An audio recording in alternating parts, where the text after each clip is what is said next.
बिस्मिल्लाहिर्रहमानिर्रहीम, अस्सलाम वालेकुम। जी हाँ, जैसे कि आप लोगों ने थंबनेल में पढ़ा होगा कि आज हम बात करने जा रहे हैं एंटियाल टैबलेट के बारे में। एंटियाल टैबलेट जो है ये एक एंटी एलर्जिक टैबलेट है। इनको एंटी एलर्जिक टैबलेट भी कहा जाता है और एंटी हिस्टामिनिक टैबलेट भी कहा जाता है। एंटी एलर्जिक तो समझ आती है कि इनको एंटी एलर्जिक क्यों कहते हैं, क्योंकि एलर्जी के डिसऑर्डर्स में इस्तेमाल होता है। लेकिन इनको एंटी हिस्टामिनिक इसलिए कहा जाता है क्योंकि ये मेडिसिन की जिस कैटेगरी से बिलोंग करती है उसका नाम है एंटी हिस्टामिन्स।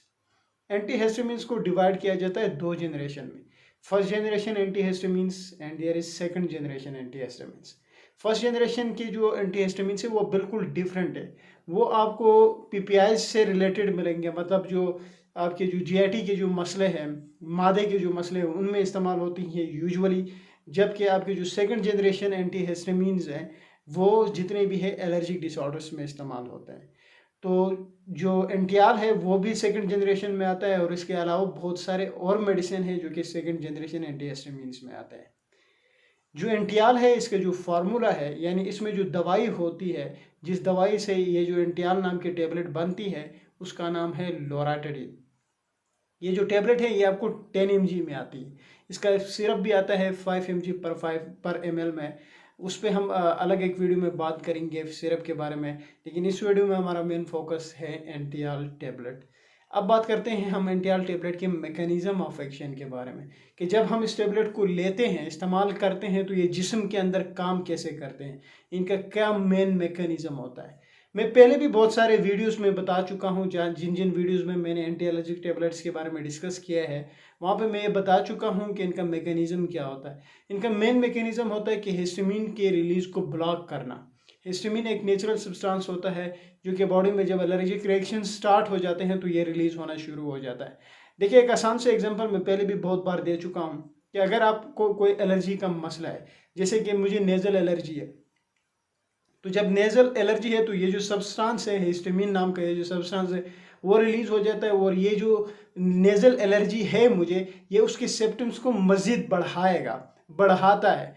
तो इसके उल्टा हिस्टामिन के अपोजिट, देखिए हिस्टामिन के अपोजिट हम एंटी हिस्टामिन्स देते हैं ताकि ये जो हिस्टामिन है इसका रिलीज जो है वो रुक जाए या कम हो जाए और मेरे अंदर वो जो एलर्जिक सिम्टम्स थे वो ख़त्म हो जाए या कम होने लग जाए। तो इनका मेन मैकेनिज्म ये है कि ये हिस्टामिन के रिसेप्टर्स के ऊपर एक्ट करते हैं और हिस्टामिन के रिलीज को ब्लॉक कर देते हैं। और जब हिस्टामिन के रिलीज ब्लॉक हो जाता है तो आपको किसी किस्म के कोई भी एलर्जिक सिम्टम्स नहीं डेवलप होते। ये इनका मेन मैकेनिज्म ऑफ एक्शन है। अब हम यूजेस की बात करते हैं। स्टार्ट में मैंने कहा इनको एंटी एलर्जिक कहा जाता है क्योंकि जितने भी एलर्जिक डिसऑर्डर्स होते हैं उनमें ये इस्तेमाल होता है। चाहे वो आपकी नाक की एलर्जी हो उसमें ये इस्तेमाल हो जाता है, चाहे वो आपकी आंखों की एलर्जी हो तो उसमें ये इस्तेमाल हो जाता है, चाहे आपकी स्किन एलर्जी है यानी जल्द की कोई एलर्जी है तो उसमें भी ये इस्तेमाल हो जाता है, चाहे कोई फूड एलर्जी है, जैसे कि बाज़ लोगों को अंडा खाने से एलर्जी हो जाती है, बाज़ लोगों को मछली के इस्तेमाल से एलर्जी हो जाती है, तो वहाँ पे भी आप इसको इस्तेमाल कर सकते हो। इवन कि जो एक स्किन डिसऑर्डर है स्केबीज, वहाँ भी क्योंकि शदीद किस्म का वहाँ पे खारिश होती है उस डिसऑर्डर के अंदर, तो ये एंटी एलर्जिक टेबलेट वहाँ पे भी ऐसे पेशेंट्स में भी दिया जाता है ताकि वो जो इचिंग है वो ख़त्म हो। ये सारे इसके यूजेस है कि नेज़ल एलर्जी है, एलर्जी कंजक्टिवाइटिस है, स्किन एलर्जी है, फूड एलर्जी है और इवन के स्केबीज जो है वहाँ पे भी इसको इस्तेमाल किया जाता है। अच्छा, अब हम इसके साइड इफ़ेक्ट्स की बात करते हैं। पहले भी मैं बता चुका हूँ, यूजुअली जितने भी एंटी एलर्जिक्स होते हैं ये अपने साइड इफ़ेक्ट्स शो नहीं कर रहे होते हैं। उस वक्त तक ये अपने साइड इफ़ेक्ट्स नहीं शो करते जब आपने उसको बहुत ज़्यादा ओवरडोज नहीं किया हो। ओवरडोज आप उस वक्त करते हो कि जब आप डॉक्टर से प्रिस्क्राइब करते हो, डॉक्टर आपको कहता है कि रोज़ाना आपने 1 या 2 टेबलेट लेनी है और आप ये समझते हो कि मैं 1 या 2 टेबलेट लूँगा तो इससे ठीक नहीं होगा, कि बजाय मैं फिर 4 लूँ या 5 लूँ। तो फिर ऐसे केसेस में जो है वो ओवरडोज हो जाती है वो टेबलेट और फिर वो आपके अंदर साइड इफ़ेक्ट्स दिखाती है। देखिए, कोई भी टेबलेट हो, किसी भी किस्म की कोई भी मेडिसिन हो, साइड इफ़ेक्ट जितने, कोई टेबलेट अच्छी आपको लगती है, मतलब कोई भी मेडिसिन आपको लगता है कि मैं इसको खाऊंगा मैं बहुत जल्दी ठीक हो जाऊंगा, तो याद रहे उनके उतने ही बुरे साइड इफ़ेक्ट्स भी होते हैं। तो साइड इफ़ेक्ट्स को अपने जहन में रखना है, डॉक्टर के प्रिस्क्रिप्शन के मुताबिक यूज़ करना है। चलो, बहरहाल हम इसके साइड इफ़ेक्ट्स पे बात कर रहे थे एंटियाल की। तो इसके साइड इफ़ेक्ट में जो सबसे पहला साइड इफ़ेक्ट है वो ड्राई माउथ है। इसके इस्तेमाल से मुंह खुश्क होने लगता है, जो सलाइवा की प्रोडक्शन होती है मुंह के अंदर वो कम हो जाती है। अच्छा, मज़ीद ड्राउजीनेस, इसके इस्तेमाल से नींद आने लग जाती है। मतलब ऐसा भी नहीं है कि आप इसका यूज़ करोगे तो आपको एकदम से जो है वो बेड पे जाओगे और आपको नींद आ जाएगी, ऐसा नहीं। आपको फीलिंग सी आ जाती है, स्लीपीनेस सी आ जाती है, आपको ऐसा लगता है कि मुझे नींद आ रही है, ठीक है ना। हालांकि ये जो H2 जो एंटीहिस्टामिन्स है वहाँ पे उनके जितने भी कवरिंग है ऊपर लिखा हुआ होता है नॉन सेडेटिव।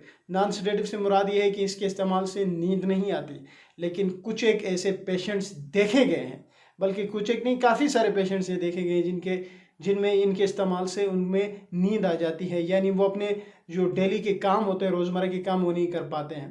तो ऐसे टेबलेट के इस्तेमाल करने से एंटियाल या इस तरह के कोई भी एंटी एलर्जी आप जब यूज़ कर रहे हो तो किसी किस्म के आपने कोई ड्राइविंग वगैरह नहीं करने हैं, रिस्की है।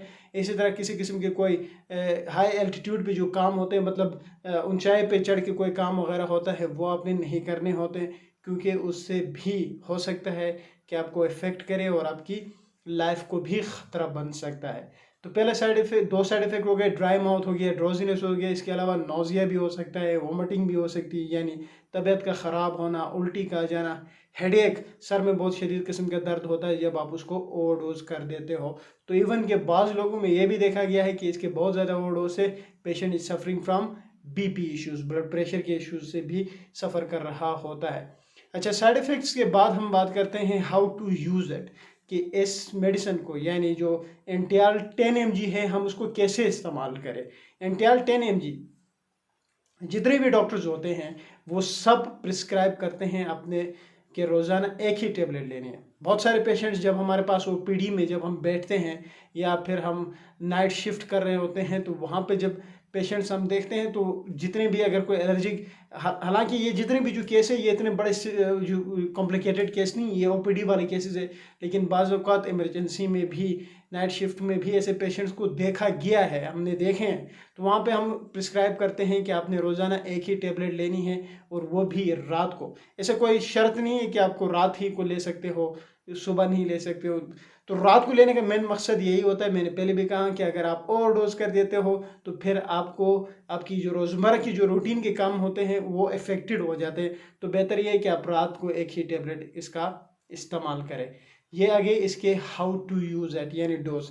कॉन्ट्राइंडिकेशन की अगर हम बात करें, पहले भी मैं बहुत सारे वीडियोस के अंदर बता चुका हूँ कि अगर ब्रेस्ट फीडिंग मदर है तो वो उसमें कॉन्ट्राइंडिकेटेड है जब तक डॉक्टर खुद प्रिस्क्राइब ना करे, क्योंकि वो उसकी हेल्थ देखेगा, उसकी नीड देखेगा, तब जाके वो प्रिस्क्राइब करेगा। तो ब्रेस्ट फीडिंग मदर इसका यूज़ नहीं कर सकती। इस तरह प्रेग्नेंट वूमेन जो है वो इसको यूज़ नहीं कर सकती, यानी जो हामला ख़वातीन होती है वो इसका इस्तेमाल नहीं कर सकती। इस तरह अगर किसी पेशेंट को जो एंटीहिस्टामिन के ग्रुप के ड्रग से एलर्जी है, यानी हाइपर सेंसिटिविटी है, तो वो भी इस टेबलेट का इस्तेमाल हरगिज़ नहीं कर सकते। सो दैट्स ऑल अबाउट एंटियाल टेबलेट। Thank you.